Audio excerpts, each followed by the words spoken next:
Now, the ANC and DA have concluded their closed meeting in Johannesburg to iron out issues over the GNU fiscal framework and VAT disagreements. Both parties confirmed the meeting, but would not share details of the agenda.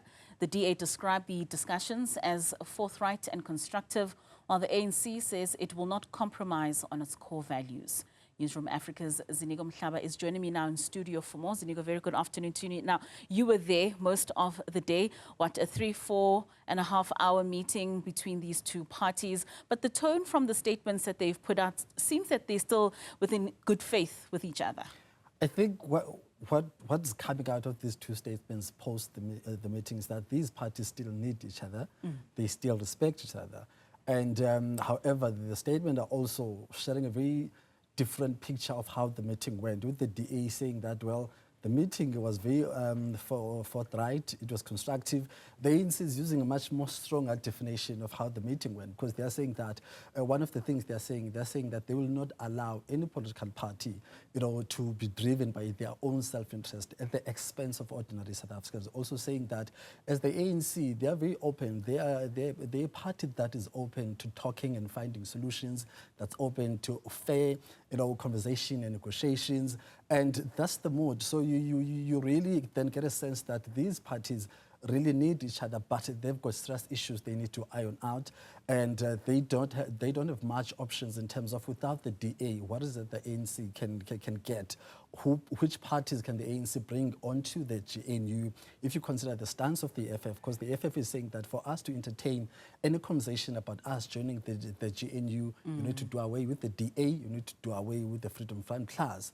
You've got another party, which is the official opposition currently, which is the Umkhonto weSizwe party. They're saying that we are not going to entertain any GNU conversation. We are fine where we are on the opposition badges. So that's the difficulty of the ANC. And the ANC can't really risk not having absolute majority in terms of the numbers when it comes to voting process in Parliament. They will have about a 4% majority should they use the current parties they used to get the fiscal framework across the board.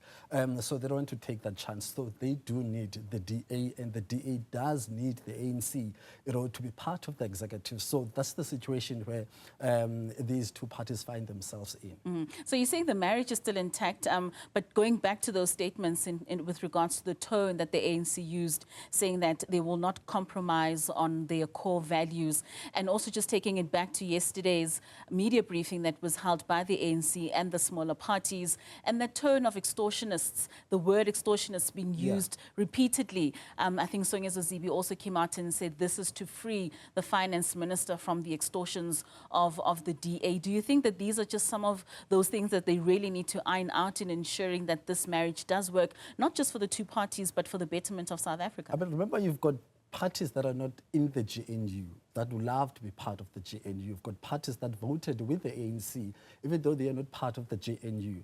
And you've got parties that are inside the GNU that did not vote with the ANC. So you've got two bulls in one crowd at this point, in the DA and the ANC. The ANC still wants to command the leadership of the GNU in terms of decisions, in terms of their own policies, and also those policies are founded on the manifestos, which the ANC took to the voters, but also the DA also went into the GNU saying that we're here to represent our own voters. We've got our own interests, we've got our own issues, which we need the ANC to really champion. One of those things is economic growth. They are saying that for us to get economic growth, to create jobs, we need to have a serious, clear economic growth policy, and that's where these parties, disagree on those issues. So that's the situation here. But also at the very same time, remember, we're heading to the local government elections next year. So would it be in the interest of the DA to leave the GNU right now? Because they will need to use their experience in the executive to say, this is what we did when we were part of the executive as ministers or deputy ministers. But also the ANC on the other side wants to go to the election saying that we understand your concerns as citizens, as our voters who made our mistakes, but look at how we handled issues, how we brought all South Africans, irrespective of their political parties. So that's the situation. So I don't think at this point any of these parties will want to leave the GNU. And looking at what John Stayson also said in that statement, they're saying that they've agreed that they will have constant ongoing meetings where they iron out issues. So that's the attitude that I'm getting from the DA, that it's open to more discussions, but also it's a matter of who really has the final word when it comes to the decisions. And the ANC has been saying that we need to reset the GNU button so that we find ways in terms of, if we disagree on an issue, how do we deal with it? How do we convince each other without having to go to courts, but without also having to entertain other voices that are not part of the GNU? So the ANC has been saying that let's develop, let's review, let's sit back and remake the GNU.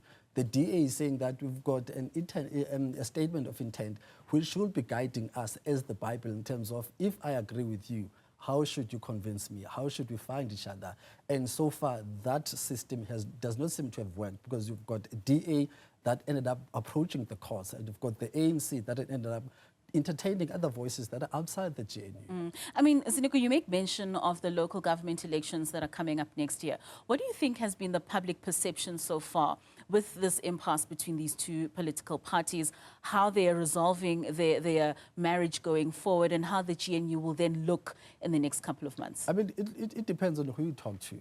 There are people who are saying that we needed the GNU, because right now the ANC was a bit arrogant in terms of taking decisions. So we do need a government that is going to include all the voices, where these parties are able to hold each other accountable as it is happening right now. But at the same time, there are people who are pro the ANC who are saying that the reason why the ANC can't do what it has a potential of doing is because it has to consult. It does not have the numbers. So it depends on who you ask. So there are those that are supporting the GNU, saying that we need these two parties to work together.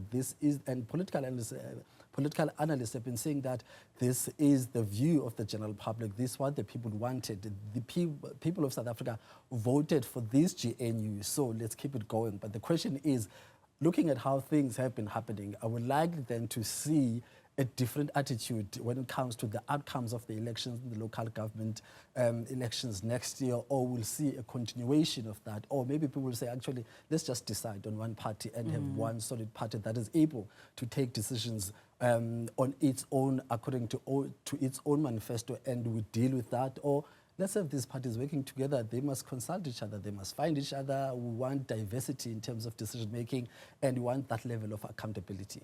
Well, I suppose we'll wait and see. It's going to be a very interesting next couple of months. And many analysts have said there's nothing untoward with parties within a coalition disagreeing and ultimately finding each other. Thank you so much for your time and for joining us, Ziniko Mhlaba, out here speaking to us about the meeting between the ANC and the DA that was held earlier today.